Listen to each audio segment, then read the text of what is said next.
From the Ticats Audio Network, this is Ticats Today with Brayden Neville. On today's show, Dylan Wynn trades in the pads for a whistle for the day and helps coach a local high school football team. The coach of the St. John de Brebeuf Secondary School talks about the Stelco High School Mentorship Program and the impact it has on his team. And Courtney Stephen joins the show to talk about some of this community work the Ticats have been doing, and we also break down the upcoming matchup. It's Wednesday, August the 30th, and you're listening to Ticats Today on the Ticats Audio Network. Today is the final day before the Ticats return to practice, and preparations on the field will finally begin for the biggest showdown of the regular season, the Labor Day Classic. Ticats Argos, Tim Hortons Field. Does it get any better? Maybe a Grey Cup, but this is pretty darn close to that. Ticats players have still been busy on these off days since the BC game, getting involved in some stuff around the community, including the Stelco High School Mentorship Program. The program's awesome. It gets a Ticats player to help out with a local high school football team, and today several players were helping with some practices around the Hamilton area, including Dylan Wynn, who was out at St. John de Brebeuf Secondary in Hamilton, firing up the troops who are looking to get off to a strong start to training camp. Dylan spoke about helping out with the team and how the program helps the next generation. Man, it brings back memories. It was sooner rather than later that I was on this same field, same high school vibe, and it's great seeing the guys and this level of football. It's nice because this is where I really learned the X's and O's, and being able to impart my wisdom any way I can. It's a lot of fun. These guys are like sponges too, so they're ready to learn. And how important is it for you to come out here and lend a helping hand here in the community and help some guys maybe get to see where you were at X many years ago? It's important. You got to give the guys something to look up to, someone to who's been there, done it, and knows what it takes to get out. And these guys just, I always say you think you're working hard until you see hard work, and just being able to impart what I know, little details, how to make the game slow down a little bit for them, and it's been a lot of fun. You were talking to a lot of the players out there. Are they taking in some wisdom from you today? Yeah, I think so. They're, takes a lot of reps to get it to stick, but they're definitely eager to learn, like I said, and they're correcting errors, so that's good. And their coach, he's done a wonderful job over the last 5 years, turning this whole program around and taking it from something that was about to be taken away to a pretty decent program here. What was it like getting to work with him today and seeing how he interacts with kids here and the players? I mean, the leadership's obvious. He definitely runs the show, and he cares, and he puts in the effort, and it's reflected because the players do the same. The players care, the players work, and it's a good work culture. I enjoy it a lot. Coming up, I'm going to transition here. Next Monday, you have a big day. It's the Labor Day Classic. Everyone's excited for it. What can you say about these Labor Day Classic games and just being involved in this rivalry that's just gone on for so long? Man, it runs deep. It runs deep. I've been on a lot of big battles, a lot of close ones, good teams, and it always goes down to the last three typically, and last 3 minutes is what I mean, and it's definitely a scrappy one. That was Dylan Wynn. He did an excellent job helping out the head coach today, Phil Iannone. Phil's been coaching a long time at the high school level. He took over both the junior and senior programs when they were literally on the brink of folding, and he completely turned the ship around over the past 5 years, and the Braves will be taking part in their third Tier 2 championship in just 4 seasons. So this team has been a wagon, and it's all because of Phil, his staff, and of course the dedication of the players in this program. Phil was rewarded for all his efforts last year. He was named the 2022 Turkstra Lumber Coach of the Year. Coach Iannone spoke about the mentorship program and the new addition to today's coaching staff. You know what? The Ticats are such amazing community partners, and Dylan, you can see that he had that heart and soul, that drive, and he brought it today, and he answered all the questions, and you can see the excitement the kids had. So it was really awesome having him come out. So now you yourself, you've done a lot for this program over the last 5 or 6 years. Where was this program at when you first came here compared to where it's at now? So we we had a very strong program in the early 2000s. Unfortunately, it kind of fell off a little bit when I transferred here 6 years ago. It was in a bit of a tough spot. We got some new equipment. We got the boys coming out now. There's a great buzz in the building, and you see the excitement behind it. So I'm happy with how far we've come in the last 6 years for sure. So Last year you were rewarded for all your hard work. You were the Coach of the Year for 2022. What was it like getting that honor and being named Coach of the Year? you know what, you have to always give credit to the people behind the scenes. I have an incredible group of assistant coaches who, week in and week out, even the outside guys who come and help out, volunteers.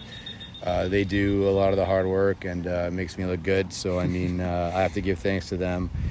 Administration's been very supportive, and the kids, like I said, they're back. They want to be here, and it's just a pleasure to be a part of something special here. So it was. I really appreciate the Ticats giving me that award. That was amazing. So there's some bursaries that get handed out Yes. to players, and how much and how long of a way does that go for a player looking to move on past the high school level and move on past post-secondary? Well, we were actually blessed here because one of our previous students, Quentin Joseph, he was actually awarded the Chuck Ely Award last year by Stelco and the Ticats, and I know for a fact it's really helped out a lot. And the fact that, like I said, the community partnership between the Ticats with Stelco and with Turkshire Lumber, helping out our young athletes, it goes a far way, especially when there's a need. And just having that, it really, you can see the kids working toward that. And it goes beyond the sport of football. We're talking about the community involvement, charity work. And we're fortunate here that our players step up in a lot of ways. Whether it's mentorship in the building, whether it's getting involved in the breakfast program, whether it's about even tutoring. So it's helped drive that, that desire too. So it's fantastic. You're starting training camp here. You're getting prepared for this season. What are your expectations? What are your hopes for this year, Coach? You know what? We finished fifth last year. We went 3-4, which was a big jump because in years past, a couple winless seasons there.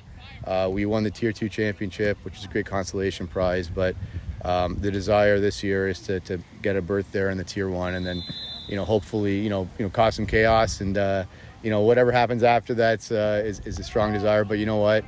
For me, the philosophy here is to give these kids the life skills they need For sure. To build on that. And the wins are a great bonus, but to see these guys succeed, it's like I said, the assistant coaches have the same outlook and philosophy. So, and then you have Dylan Wynn out here for you. He'll be out for another practice and for a game. What does he bring to this team? He's a fiery guy. He really is a fire. You can see it, and he was pushing our guys, and he recognized those guys, who can get to that next level, and he was in their ear, and he was giving them the push they needed. And you know what, having that extra motivation was fantastic today for sure. So. Well, Coach, what you do for the community is great, and you do a fantastic job here. Thanks for joining me today. Thank you so much. I really appreciate it. Good luck to the Braves this season, and with so much community stuff going on, and of course the Labor Day Classic coming up, I wanted to bring on my next guest, Courtney Stephen. Courtney, lots going on this week with the Ticats. Yeah, it's an amazing time of year, and it marks the end of summer and the beginning of the real season. And this is kind of that turning point for teams where they've had a chance to kind of come together and figure out who they're going to be this year. And I think the Ticats are as hungry as ever, and this is going to be a great game on Monday the 4th. Yeah, and let's dive right into the Labor Day Classic. It's a game you've been a part of. What is it like? What are these games like? How different are they when you go out on the field for that Labor Day Classic, Argos, Hamilton, Tiger Cats rivalry? Man, this is the definition of they pay pros to practice because they would play this game for free every single time. It's electric. The energy is super high. As soon as you walk in the building, you can feel the tension in the air, just fans tailgating as far as the eye can see. And when they kick it off, man, nobody has to get you going. It's at stake. There's a lot of bragging rights at stake. There's a lot of trash talk happening on the field, but this is what you came for. This is the big ticket, and that's why the stadium's always filled on Labor Day. It's a great environment. The Ticats are coming off a victory against BC. Do you think that gives them that extra bit of confidence here that they can beat a team like BC, and now hopefully a team that quite possibly is better than BC, the Toronto Argonauts? Absolutely. In this league, it's a very competitive league in that there's only 9 teams, so you get really familiar with each other as the year goes on. So you might have had, a close game or a game that was really one-sided earlier in the season, but as things progress and go on, and the film travels, as they say, and people get more used to what you're trying to do to attack their schemes, man, anything can happen on any given day. And if you look at both of these teams, there are players on both rosters at every single spot who have made plays in this league. So I think it's just a matter of the Ticats showing up in unison and everybody taking turns making their play. And man, this could be a very different outcome than the first time that the Argos came to Tim Hortons Field this season. Now, the Argonauts, everyone talks about that offense, Chad Kelly, all those weapons they have. What does this Ticats defense need to do to repeat what they did against BC and keep this offense off the field as much as possible for that offense, for the Ticats offense to make some plays? Well, it's got to start with being disciplined, because in a game where it's going to be close and you're going up against a worthy opponent like the Argos are, you got to give them their credit. They're great. They know how to score points. They know how to move the ball. And so you can't give them any cheap ones. There's nothing free. You can't let them off the hook when you get them pinned in second and long. You can't let them out of the shadow of their own goalpost if you do have a great punt and you're playing field position football. So it's really about being disciplined, not giving away any explosive plays at an inopportune time or giving them free yardage with penalties. And when you do that, you give yourself an opportunity to replicate what happened in BC. And in BC, Ticats played great ball control offense. Yep. They managed the clock well. They ran the ball, and they basically controlled the tempo of the game as a whole. And I think that's exactly what they'll have to do again: sustain drives, find their playmakers, spread it around, and just kind of hit the Argos from all angles to keep them on their toes. Do you think that rush game for the Ticats should continue? They should keep giving JB the ball as much as possible. I mean, it seems like no matter how many times you hand it to him, he's able to make plays. He's a electric player with a number of talents, a number of skills. And if you talk to these offensive linemen as well, they'll tell you that, pass blocking is cool, but when you get an opportunity to go downhill and run block, that helps them get in their groove as well. Mm-hmm. So a guy like Brandon Kemp, who had an amazing game out in BC, I think running the ball and getting more snaps, going downhill, being physical, that gives them a chance to get into rhythm, and it all creates a flywheel. So the running game leads to the offensive line having more confidence, leads to the quarterback having more confidence, leads to the team keeping the ball and being more productive. So I say yes. If the run is working, if it's not broken, don't fix it. And I'm glad you gave the O-line their flowers there, because it kind of goes unnoticed, but we had 3 O-linemen last week on the PFF team of the week for last week amongst the CFL. Taylor Powell, he looked so comfortable. He hasn't turned the ball over in the last 2 games. He seems like he's really coming into his own. Is that what you're seeing here, Courtney? Yeah, and you know what? He's not trying to do too much, because oftentimes a quarterback, when they're early on, they can try to extend plays further than they need to be extended, or they can try and fit the ball into windows that just quite honestly aren't there. And so for me, when I'm watching the BC game, one of the best throws that Taylor Powell made in that entire game was, the play broke down. He escaped out of the pocket and he's looking downfield. Nothing's there. He threw the ball into the sidelines. And I said to myself, this guy gets it. He understands that it's field position, it's live to fight another down, and it's don't force the issue if it's not there, because this is a team game and there's 60 minutes. So you're not going to win on one play, but one bad decision can really make it hard for you to overcome that. So as he matures and as he builds his chemistry with his O-line, the trust builds, and they begin to gain more momentum, I think the sky's the limit for this team. Courtney, before I move on to what's going on around the community, I wanted to ask you, what's your favorite, if you could pinpoint one, your favorite Labor Day classic memory for yourself, whether it be as a player or just watching? Oh man, it's really hard to beat the first Labor Day game that we played in Tim Hortons Field. I mean, it was epic for a number of reasons, but we're playing one of the most historic games in Canadian sports inside of a brand new stadium that nobody's really had a chance to check out yet. So to be a part of that was pretty cool. Of course, we played against those boys in double blue, and we put it on them that day. So that has to be one of my best memories from Labor Day. And that was the first game actually at Tim Hortons Field, was the Labor Day Classic, was it not? Yeah, and Bakari Grant scored that first touchdown, gave the ball to caretaker Bob, and it was off to the races from there. I think we won 10 or 11 games in a row at Tim Hortons Field, and we really opened this thing the right way. Not a big deal. I want to move on to what the Ticats have been doing, or some of the Ticats players have been doing on these couple days they have off. They're not doing nothing. They're out in the community helping with a ton of different programs. The first one being the high school mentorship program. Ticats players have been helping out with some high school football teams around the Hamilton area. Tell me what you can about the high school mentorship program. Man, this is one of our core programs that we run every year, and we've been doing that for a number of seasons now. I participated in it when I was a player, and now I have the privilege of helping run it with the help of my team in the community department. So we go to 25 to 30 different schools in the Hamilton and surrounding area, and from a number of practices to the game, our players get a chance to build some relationships with the players, with the staff, and that gives them an opportunity for more mentorship, more leadership, more relationship building with those youth, because it's not just one and done, but they'll be back to the same place at least two practices in a game. So there's a little bit of an extended relationship there. And over that course of the time, they get to meet these players, and the players who are graduating and going on to university or college after their season, they're actually eligible to enter a contest to win a bursary that would give them $2,000 towards their post-secondary education. And that is presented in part by our partners over at Stelco. They make that possible. So this is a real community initiative where we have two of the oldest companies and two of the biggest companies in the city teaming up to put these role models into the community, give them a platform to work with the youth, and then have them motivated to work towards something where they could actually get a little piece of change to help support their future endeavors academically.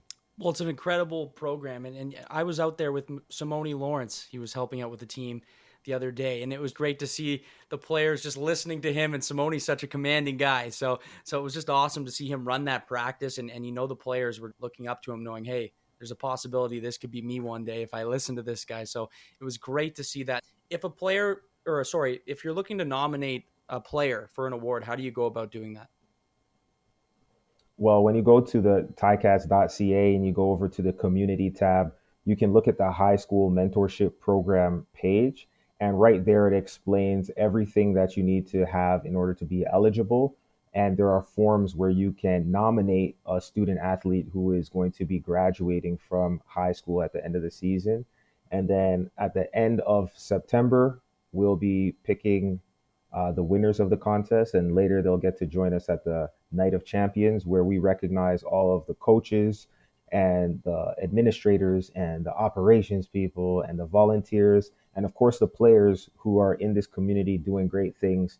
Just our way of kind of recognizing the folks who give up their time. Yeah. Most of them, the vast majority of them, almost all of them, do it for free. But they lay the groundwork for what we see here in these games like Labor Day, because a whole lot of those faces in the crowd, they either played football at one point in time or another, and not all of them play pro, but you fall in love with the game at a young age, and we want to do our part to help give people those milestone memories and give them those opportunities to continue their love for the game, and let the game be a vehicle for them to get to the next stage of their lives and their careers and their academics. It's a great opportunity for some of these young players. The other community event I wanted to talk about is the Pure Later Tackles Hunger Program. What exactly is that? I know there's a lot that goes into that, a lot of volunteer work, a lot of planning. What exactly is this? Well, this is one of the longest standing initiatives at the CFL level. 20 years, Pure Later Tackle Hunger Program has been going on, and every team in the league participates in this one. For us on Labor Day, you can support by bringing canned goods to the gate when you come to enter the game. And we have a little friendly competition with the other teams in the league to see who can collect the most canned goods. And all of those are going to be donated to Hamilton Food Share, who is the hub for a lot of the community partners who are responsible for distributing to their different the people in the community who need it most, right? And so Pure Later champions this. They do a lot all throughout the year to help get food into food banks and then get it into the homes of the people who need it the most. And really, we tackle hunger together. It's one of those things where no matter how much you throw at it, it's hard to get rid of it completely. It's a very persistent challenge that's in more communities than you'd expect. And just with the work that we do every month in going and packing lunches for the Yeah. high schools and all of those different things, you start to realize that, man, my neighbor could probably be relying on these types of programs and I have no idea. So it's really important to support causes like this. And man, we're so proud to have partners like Pure Later at the CFL level who's really stepped up and over a long period of time been consistent with giving back to all the communities that these CFL teams live in. Well, Courtney, you do so much for the community, and so do the Ticats, and there's so much going on. I appreciate you coming on the show today and to talk about all these great programs we have going on in the community. And I know you're just as excited as I am getting ready for this Labor Day Classic. So, Courtney Stephen, thanks again for joining me, man. Hey, on Labor Day, I'm going to be doing my best to stay on the sidelines, man, but I appreciate you bringing me on and chatting. Big thanks to Courtney Stephen for being on the show today. And before we go, I want to remind you that the 50-50 draw at the Labor Day Classic has a guaranteed jackpot of $50,000, 50 G's. Get your tickets at 5050.com. That's Ticats5050.com. It's going to be a great game. Get your tickets for the 50-50, make it an even better game, and walk home with an extra $50,000. That's all the time for me today. I want to thank you for listening to Ticats Today.